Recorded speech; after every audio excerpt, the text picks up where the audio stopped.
He told me about that once. He didn't know I knew anything about it, and he didn't have it no more right. And, Oh, well. and I just let him go ahead and tell it, and never Yeah. said a word. Things really get mixed up, don't they, with the passage of time and everything. Now, of course, you told about how this one fellow wanted to get rid of this one bank robber, didn't he? Yeah. What was his name, the bad guy you were talking about? His name was Davis, Lifus Davis. Lifus Davis. He wanted to get rid of the fellow because he knew so much on him, and he's afraid he'd tell it. Then he'd gone ahead and told the bank that they were coming to rob, so they were waiting for him, and weren't he wouldn't tell him unless they agreed to kill him. Yeah. And they did. And 2 or 3 merchants shot him after he run out. Yeah. And When would this have been? Do you remember what year this was? no, I don't. It was somewhere around 1910. Uh-huh. But that would be the. Well, what happened to this Davis man? Did he get away after the bank robbery? Well, yes, they didn't. I don't know why they didn't get him then. But he stole the cow after that, and then killed the man. Then he got captured and sent to the pen for that. Uh-huh. And he got out of the penitentiary, and then he come back there, and they never did catch him. Was he gonna? What you were telling? What he was gonna? What he came back to? He wanted to kill 2 men that's there, and one was my brother-in-law. He's in a different bank, and he wouldn't go up there and cooperate with him and killing that fella. He wanted to come back and kill him, and another man. I don't know why he wanted to kill him. Well, now, when you were a boy, did people still carry guns? Did some men carry handguns? I mean, on their person, in other words. And there's what boy you mean? When you were young, yeah. I mean, were there men that still walked around with? I didn't have a good pocket in my clothes. I'd carrying a gun in the pocket and wear 'em out. Oh. My goodness. I kept it up a long time after it was still. I've carried a gun since I lived down there, and they didn't. Yeah. You know, I think the law is wrong on that. When I was young, if you carried a gun where it could be seen, it wasn't against the law. Mm-hmm. But now, if you got one in your car, they call it concealed weapon. Mm-hmm. That isn't right. A concealed weapon's hid. Mm-hmm. I know that. And I believe they're too strict about that because you take a trip somewhere. I think you ought to be allowed to carry a gun because of the robbery and people stop you and kill you and take your car and do everything. The thugs are going to have a gun. Mm-hmm. He'll have one. That's right. That's right. Boy, this is delicious cake. Yeah. Phoenix, Arizona once was going to drive through it, and I asked the deputy sheriff down there if I could take the gun if I leave it on the seat by me. And I covered up. He said if I had it registered. Well, I didn't have mine registered, but I carried it that way anyhow. But I found out when I got back I violated the national law. I carried a loaded gun across the state line. Oh, goodness. Dad, the man they killed there at the bank robbery, what was his name? Or have you covered it? I don't believe I can tell you. His father was a veterinarian there. I can't think of his name. Well, this Lifus Davis had helped to kill one fellow's mother, hadn't he? Had what? Had killed one fellow's mother. No. Or helped to. I don't know whether he's in that bunch or not. There was one, the bunch of them killed a woman, and her son was into it. He didn't help kill her. They put her in a cistern round and then got her cattle. And her son was watching to see if anybody could catch her. He didn't help put her in. Were you in Springfield when they hung the colored people on the square that time? No, I'd left there then. I was there before that in school. Uh-huh. Not long ago. Did they still have public hangings when you were a young man? Mm-hmm. In the county seats, didn't they? The county seats took care of that, They hung a man, and they've hung 2 men in Oregon County. One of them was hung after I was grown At Alton. at Alden. And And he's buried there at Garfield where I lived. was there a crowd? Was there a crowd there to see Big him hung? crowd, and made a picnic out of it. Yeah. Cut the rope up in small pieces and sold it. Goodness. Well, that was it. The county seats took care of their own executions then, didn't they? Yes. They didn't send them to the state penitentiary then. What He happened killed to his the sheriff? wife. Shot her and killed her. She left him, wouldn't live with him. He shouldn't have been hung. He ought to have been put in the pen, but he didn't have sense enough for that. He said if she's his wife, he had a right to kill her if he wanted to. What happened to the sheriff that hung him? What No, happened yeah. to him finally? He kind of went crazy for a while. He got over that, though. He could see a man hanging without any head. Yeah. He imagined. Well, who did the executing? Did the The county sheriff. official? The sheriff did. They didn't bring somebody in. No. And they made a scaffold right down close to the jail, and they followed the see him building it. It's a hung. And when they went in to get him, they had him in there so long, he had a long beard. He said the sheriff was named Cal Taylor. He went in to get him, take him out and hang him. He says, "Why, Cal, do you aim to hang me?" He hadn't realized yet Yeah. that he was going to. He didn't have much mentality. Yeah. I don't think he should have been hung. It's a very good case. Very good. Dad, back then, wasn't it a custom that after church was over, somebody would always invite the preacher home for dinner? He usually did because he usually lived away somewhere. It In was, the country, that was, not in the towns. They didn't do that. it was a big thing to have the preacher come home and eat dinner with you. My mother's cook was a mini preacher, and she lived on. They lived on a public road, and my father handled quite a bit of stock sometime, and he knew a lot of people, stockmen, this, that, and the other. She never knew who she was cooking for. Yeah. But did they have brush arbor meetings that would last? How long would they usually last? Very Yes. lively, as I would call them. They'd have them sometimes. After I left there in 1919. They had one out east of there after I left, I know. Dad, was it your mother that had the preacher home and she was cooking on the fireplace and he was chewing tobacco and he accidentally... That's my grandmother. Oh, your grandmother. Well, tell Grandmother about, Arnold. tell Sitting about around the that. fireplace. They'd come in after they'd eat supper, and she's fixing some supper for him. And he's sitting there chewing and spitting in the fireplace, and he happened to spit in the skillet. He says, "Oh, I spat in the skillet."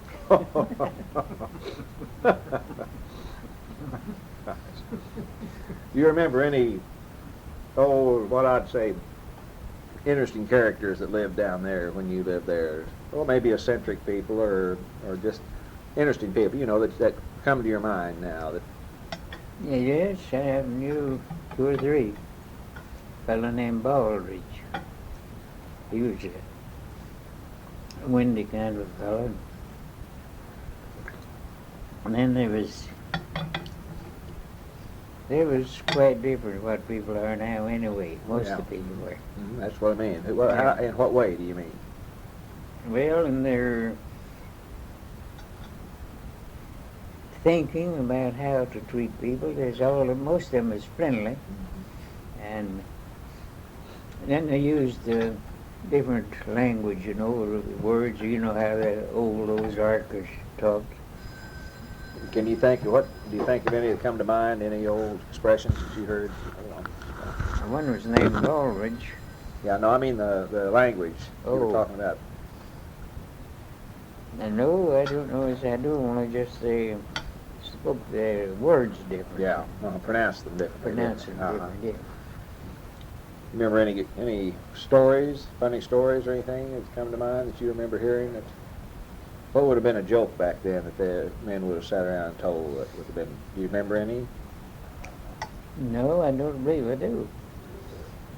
I remember Miss Baldridge telling about two women that tried to steal some deers the fellow had killed and hung up in the woods.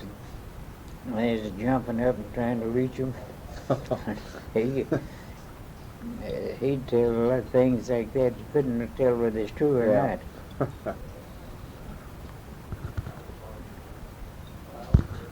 That bought my father's farm was a German, and the first Sunday, the evening that he lived on it, he'd shipped his stuff from Kansas on a train, and he brought 2 kegs of beer. And he opened that up on the first Sunday afternoon. They had quite a time. My father was there. Well, the whole family was there. We'd only moved half a mile. And my father, I was young then. I'd never gone to the dances.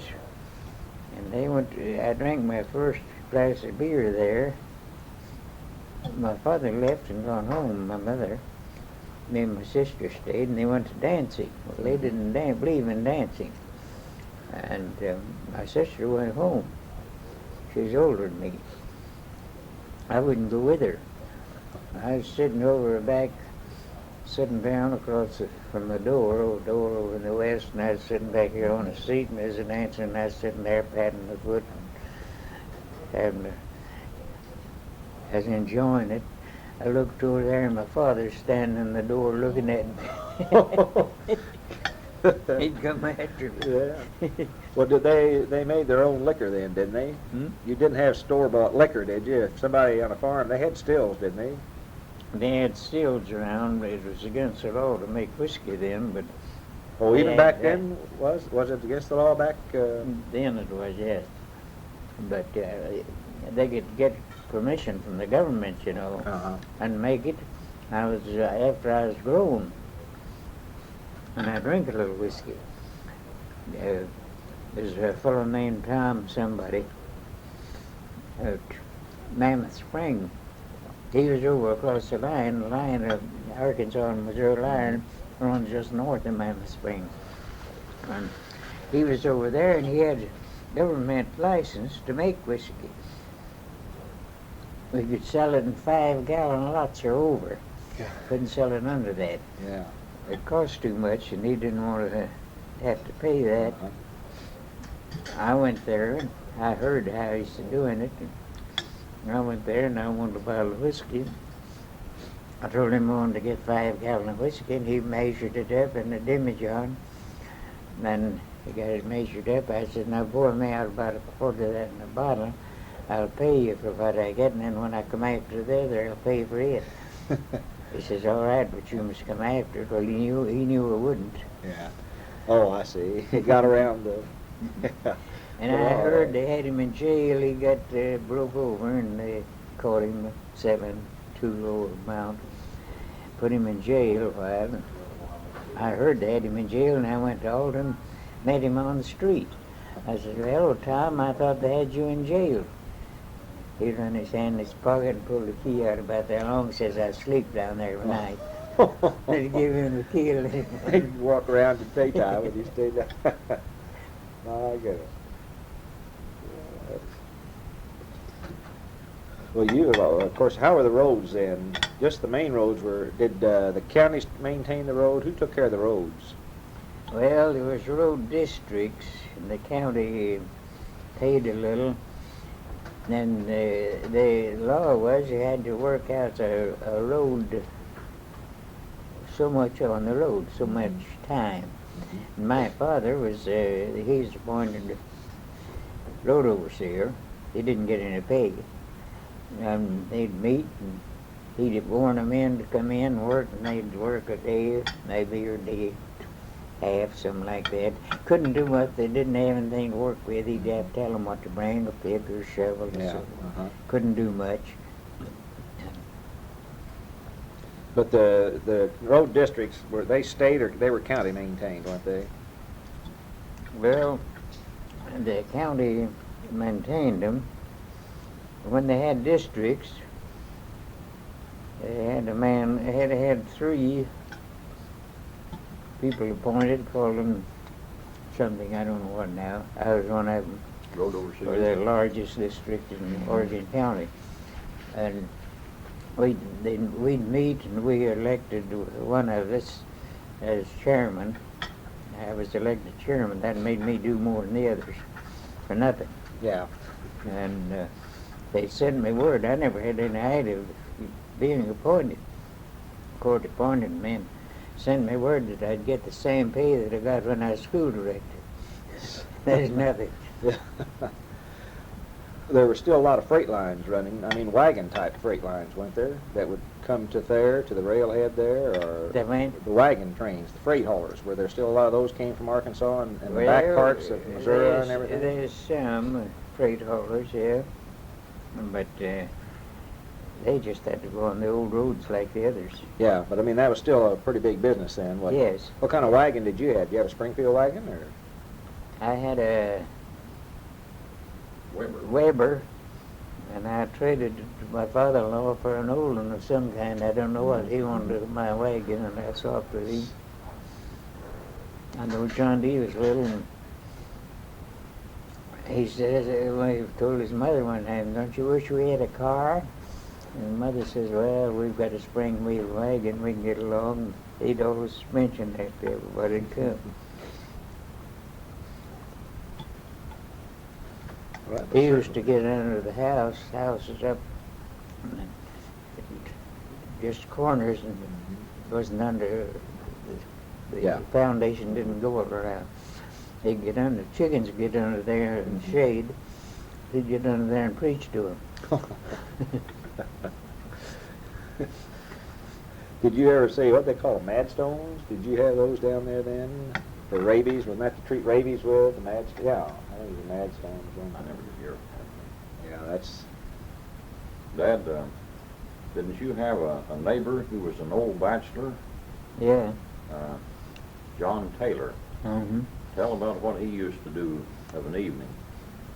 Well, so he'd come over after supper at times and talk with me, and he'd depend on me for news and things. And he'd ask me 1,000 questions, and he'd come in the kitchen. We'd be eating supper very often when he'd come. He wouldn't eat. We'd ask him to eat with us, and he wouldn't, but he'd lay down on the davenport we had it there, and after a while he'd get to reaching over and getting this, that, and the other off the table, you know, and he'd come once and knock at the door, and we was eating, and John D. says, come in, John, lay down on the davenport.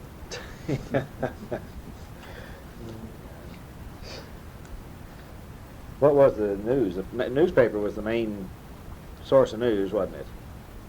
Before the radio, I mean, and Well, everything. The neighbors more Yeah. than newspaper. Yeah. Mhm. There's just a few neighbors that take a newspaper, Mm-hmm. and they distribute the news around, talk about it, you know. Dad, when you lived, when you were growing up there in Garfield, were there any Civil War veterans there who were in Wilson's Creek battle? There's one, our nearest neighbor, And who was he? old man Williams. And he had a farm there, and he let it run down. He got old, raised a family. He didn't have much. Had an old shaggledy wagon, poor team, horses. And when they had a reunion at the battlefield one summer, he hitched them to that old wagon. I don't know how long it took him to get to Springfield. Took him and his wife and daughter up there. And behind that old team, man. Gosh. Then there was Major Norman and Captain Sitton in the Civil War, or why did Yes, they call him that? Captain Sitton was in that battle. Well, Major Norman was too.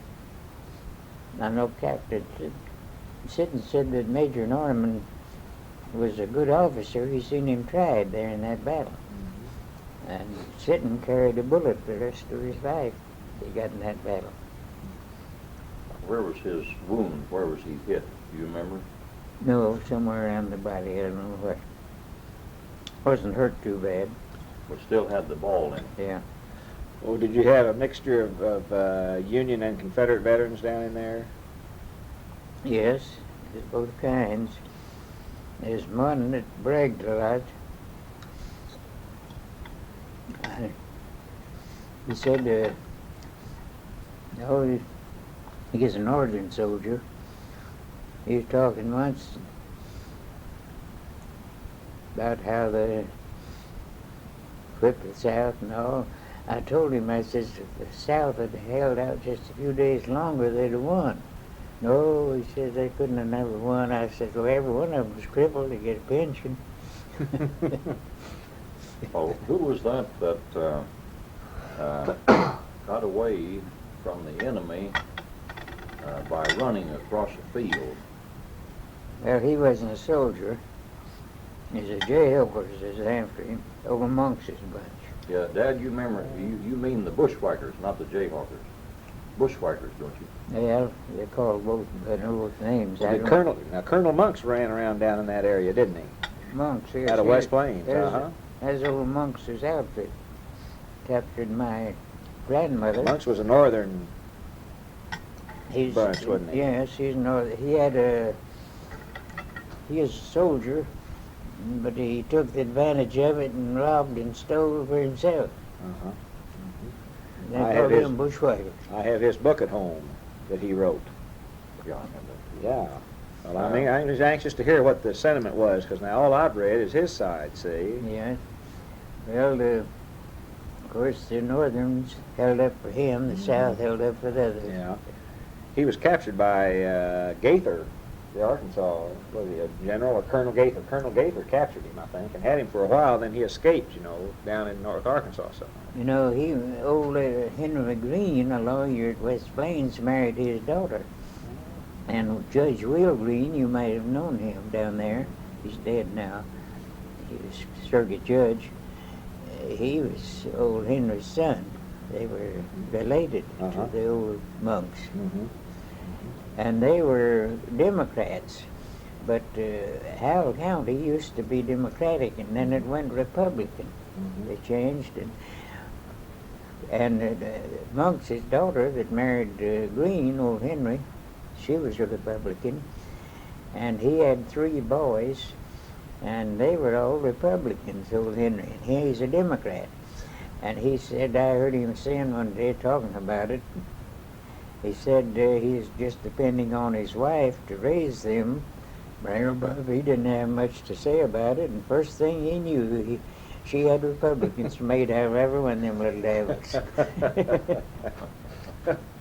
But that's not why they went Republican. The county was going Republican, and they wanted to hold office. That's why they went Republican. Dad, this fellow that ran from the Army across that field, tell about that. Well, his name was, I know it good as I know mine. I can't think of it. Anyway, the bushwhackers, or whatever you call them, came to where he was, and he knew they was after him.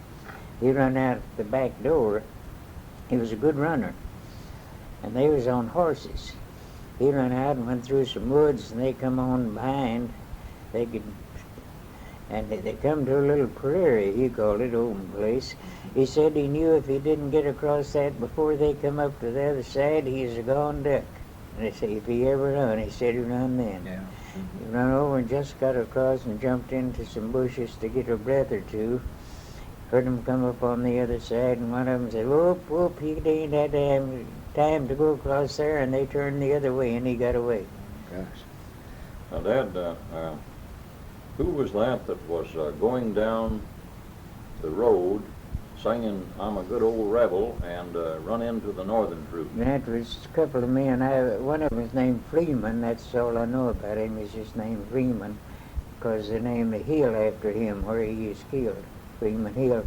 They was singing I'm a rebel soldier, and they run onto a bunch of northern soldiers, and they killed one of them, and killed Freeman. And there was a steep hill there, and they always called that the Freeman Hill. Uh-huh. You don't know that song, do you? That I'm a rebel soldier? No, I don't know it.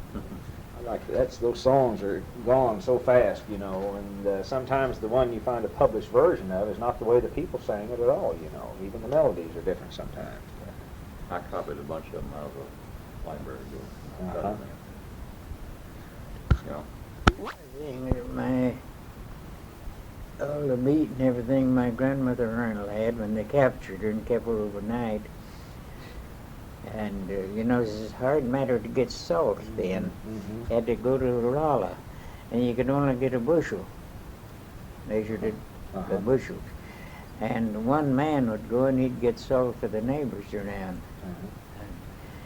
They'd got out of salt, didn't have any, and they dug up the gird. They didn't have any floor in the smokehouse, and they'd hang their meat. They'd salt it and hang it, and that would drip, Mm-hmm. and it'd be salty.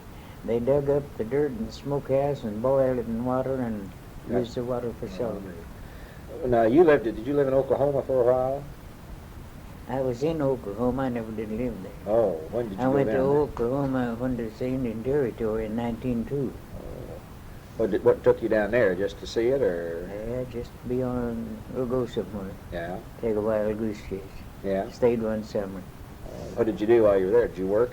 I worked on a farm for a fellow there in Van Zandt County, the poorest county in Texas. Well, you worked in Texas, didn't you? Yes, You just traveled through Oklahoma. yes, Uh-huh. yes, I just went through. Well, let's see, I was in Oklahoma part of the time. I was down Ada and through there, went from Tulsa. Tulsa's about the size of a republic there. And went down as far as, well, I went into Texas finally, but I stopped at different places where people I knew. And no, I got that mixed up a little. It was 1907 when I was in Texas. No, let me see. No, it's 1902 when I was in Van Zandt County. I went 2 times to Texas as they once through the summer. Went once over in West Texas. Didn't you, one night, some fellows kind of put something in your drink and they rolled you that night? Yeah. Tell him about that. That's just a good I don't have to tell that. Well. Well, I don't care. We was drinking at the saloon, and the saloon keeper, the fellow's bartender, was a Frenchman. And he asked us if we ever saw a drink called a Pousse Café. We hadn't. He made one. He took a spoon handle and he poured down the spoon handle, and it wouldn't mix, red and green and little wine glass, and it'd be streaked all up and down, And he asked who wanted to drink it. Nobody said anything. Finally, I drank it. It knocked me out. And I woke up. I didn't have any money. I didn't have much. I had a $20 gold piece and a little change. I was 1,000 miles from home, no job, and about 20 miles from where I've been staying, and my clothes and things. And I had to have a doctor that night that got my kidneys hurt. And I owed the doctor bill, and there's 2 fellows with me, and I knew the reason they got my money. And I went to the doctor's office next morning after I'd got up and got all right, and told him that I didn't have any money, but I'd pay him, and I did. And I didn't know how I was going to get back to where my clothes was at Temple. I was at Belton. And there's a young fellow says, I've got a ticket that I don't know him to use. I bought a ticket over there on the Interurban. And he gave it to me, and I got back there, and I got a job out on a farm, and got straightened out. Well, now, saloons weren't really as bad. There were good saloons and bad saloons, weren't there? I mean, nowadays I think people think of saloons so much out of the movies of being all dirty and kind of wild places, but saloons were kind of a social gathering place, weren't they? Yes, that saloon was all right, but I don't know whether that bartender did that on purpose or not. Now here, we'll get back to Springfield since But- we're off on saloons. Do you remember the Kelly and Kerr? The Mm. Kelly and Kerr Saloon that was on College Street, down by the Metropolitan Hotel, wasn't there? College. I knew the saloon there, but I forgot the Yeah. name. And there was one down under in the corner, this northwest corner, down in the basement. There was a saloon down there, and you could buy a glass of beer and get a thin sandwich, very thin, with it. And then I know I kidded a young fellow about told him he bought so much beer to get that something to eat that he got drunk. Yeah. What did they charge for the beer? And I think it's about a dime. We just sitting here eating. We took care of another 30 minutes Have you here. been taking that down?